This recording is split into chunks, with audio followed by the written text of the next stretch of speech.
ಸಾರ್ವಜನಿಕ ಗಣಪನನ್ನಾಗಿ ಮಾಡಿ ಇಡೀ ಅಖಂಡ ಭಾರತದಲ್ಲಿ ಹಿಂದೂಗಳನ್ನ ಏಕತೆ ಮಾಡಲಿಕ್ಕೆ ಅಂದು ಲೋಕಮಾನ್ಯ ತಿಲಕ್ ಅವರು, ಸ್ವಾತಂತ್ರ್ಯ ವೀರ ಸಾವರ್ಕರ್ ಅವರು ಈ ರೀತಿ ಒಂದು ಹಿಂದೂ ಮಹಾಗಣಪತಿ ಅನ್ನುವಂತ ಒಂದು ಹೆಸರಿನಿಂದ ನಾವೆಲ್ಲ ಗಣಪತಿಯನ್ನ ಭಾರತದ ಮೂಲೆಯಲ್ಲಿ ಇವತ್ತು ಕೂಡಿಸ್ತಾ ಇದ್ದೀವಿ ಬಂಧುಗಳೇ. ಆದ್ರೆ ಇವತ್ತು ಮತ್ತೆ ಗಣಪತಿ ಮಹತ್ವ ಯಾಕಾಗಿದೆ ಅಂದ್ರೆ ಈ ದೇಶದಲ್ಲಿರುವಂತಹ ಕಂಟ್ರಿ ಜಾತ್ಯತೀತರು ಸಾಬರಿಗೆ ಹುಟ್ಟದಂಗ ಮಾಡುವಂತ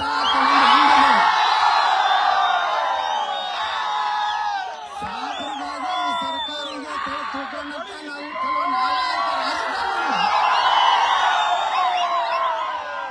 ಇಂಥ ಭ್ರಷ್ಟ ಹಿಂದೂ ವಿರೋಧಿ ರಾಜಕಾರಣಿಗಳನ್ನ ಕಿತ್ತೊಗೆದು ಯಾವ ರೀತಿ ಇವತ್ತು ನೋಡ್ಲಕತ್ತೀವಿ ನಾವು ಕರ್ನಾಟಕದಲ್ಲಿ ಭ್ರಷ್ಟಾಚಾರ ಅನ್ನುವಂಥದ್ದು ತುಂಬಿ ತುಳುಕ್ತಾ ಇದೆ. ಬರೇ ಲೂಟಿ ಮಾಡೋದು, ಬರೇ ಲೂಟಿ, ಕೆಲಸ ಇಲ್ಲ. ಬರೇ ಏನ್ ಬಾಯಿ ತೆಗೆದ್ರೆ ಗ್ಯಾರಂಟಿ ಅಂತ ಹೇಳ್ತಾರ. ಇವ್ರ ಗ್ಯಾರಂಟಿ ಮುಗಿತದೇನು ಬಹಳ ದಿವಸ ಹೋಗೋದಿಲ್ಲ. ನಾವು ಗ್ಯಾರಂಟಿ 2028 ತನಕ ಇರ್ತದೆ ತಿಳ್ಕೊಂಡಿದ್ದೀವಿ. ನಮ್ಮ ಯುವಕರು ಇವತ್ತ ಸಾಕಾಗೈತಿ. ಸಾಬರಿಗೆ ಕಾಂಟ್ರಾಕ್ಟು, ಸಾಬರಿಗೆ ಮೀಸಲಾತಿ, ಸಾಬರ ಕಾಲನಿಗಳ ಅಭಿವೃದ್ಧಿ.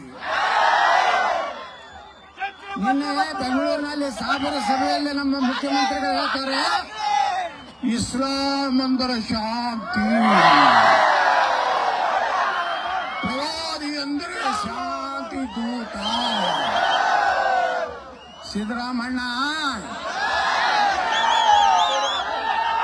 ನಮ್ಮ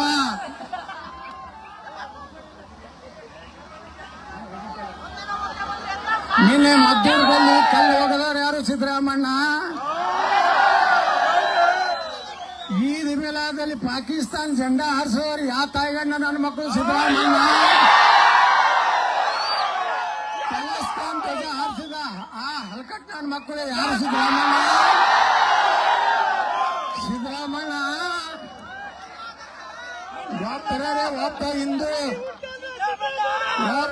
ಒಬ್ಬ ಹಿಂದೂ ಈ ದೇಶದಲ್ಲಿ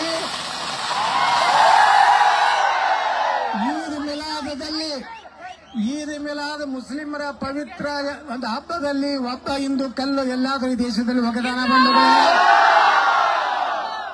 ಅಂದ್ರೆ ನೀವು ಕಲ್ಲು ಯಾಕೆ ಹೋಗಿಬೇಕತ್ತಿರೋ? ಹಲ್ಕಟ್ ನನ್ನ ಮಕ್ಕಳು ಯಾಕೆ ಮಾಡ್ತೀವಿ?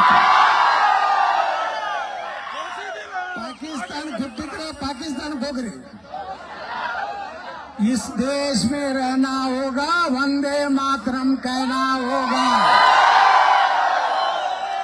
ಭಾರತದಲ್ಲಿ ನೀವು ಇರಬೇಕಾದ್ರೆ ಭಾರತ್ ಮಾತಾ ಕಿ ಜೈ ಅನ್ಬೇಕು. ನಿನ್ನೆ ನನಗ ಮದ್ದೂರಿನಲ್ಲಿ 70ನೇ ಕೇಸು ಹಾಕ್ಯಾರ. ತುಮಕೂರಿನಾಗ 71ನೇ ಲಾಗು ಹಾಕ್ತಾರೆ. ನಾನು ನಿಮಗೆಲ್ಲ ನಿನ್ನ ಸೇರಿದಂತ ದೇಶಭಕ್ತರು ಕೇಳ್ತೀನಿ, ಪಾಕಿಸ್ತಾನ ಜೆಂಡಾ ಹಾಕಿದವ್ರಿಗೆ ಬಾಯಾಗ ಹಾಕಿ ಗುಂಡು ಹೊಡಿಬೇಕು ಬೇಡ? ಪಾಕಿಸ್ತಾನ ಜೆಂಡಾ ಬಂದವ್ರಿಗೆ ಹಿಂದಿನ ಗುಂಡು ಹಾಕ್ಬೇಕು ಬೇಡ?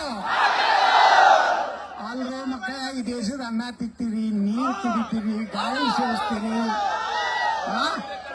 ಪಾಕಿಸ್ತಾನ ಮಕ್ಕಳ, ಪಾಕಿಸ್ತಾನಕ್ಕೆ ತಿಲ್ಲಾಕ ಜೋಳ ಇಲ್ಲ, ತಿಲ್ಲಾಕ ಅಕ್ಕಿ ಇಲ್ಲ. ಅಲ್ಲೇನು RSS ಐತನು ಪಾಕಿಸ್ತಾನದಾಗ? ವಿಶ್ವ ಹಿಂದೂ ಪರಿಷತ್ ಐತನಲ್ಲಿ? ಶ್ರೀರಾಮ ಸೇನಾ ಐತನು? ಬಿಜೆಪಿ ಐತನು? ಮತ್ತ ಮಕ್ಕಳ ನಿಮ್ಮ ಮಸೂತಿ ಮ್ಯಾಗ ನೀವೇ ಬಾಂಬ್ ಹಾಕೋತಿರು. ಹೋಗಿ ಬಿಡ್ರಪ್ಪ. ಜಗತ್ನಾಗ ಮುಸಲ್ಮಾನ್ರು ಯಾವ ದೇಶನಾಗ ಶಾಂತಿ ಇದಾರ? ಇಂಗ್ಲೆಂಡ್ನಾಗ ಶಾಂತಿ ಇಲ್ಲ, ಅಮೇರಿಕಾದಾಗ ಶಾಂತಿ ಇಲ್ಲ, ಜಪಾನ್ದಾಗ ಶಾಂತಿ ಇಲ್ಲ, ಜರ್ಮನ್ದಾಗ ಶಾಂತಿ ಇಲ್ಲ, ಸ್ವಿಟ್ಜರ್ಲೆಂಡ್ನಾಗ ಶಾಂತಿ ಇಲ್ಲ, ಇಟ್ಲಿ ಒಳಗೆ ಶಾಂತಿ ಇಲ್ಲ, ಫ್ರಾನ್ಸ್ದಾಗ ಶಾಂತಿ ಇಲ್ಲ. ಇವತ್ತು ಬಾಂಗ್ಲಾದೇಶಕ್ಕೆ ನೀವು ಎಷ್ಟು ಹಿಂದೂಗಳು ಕಗ್ಗೊಲೆ ಆಗ್ತಾ ಇದ್ದಾವೆ.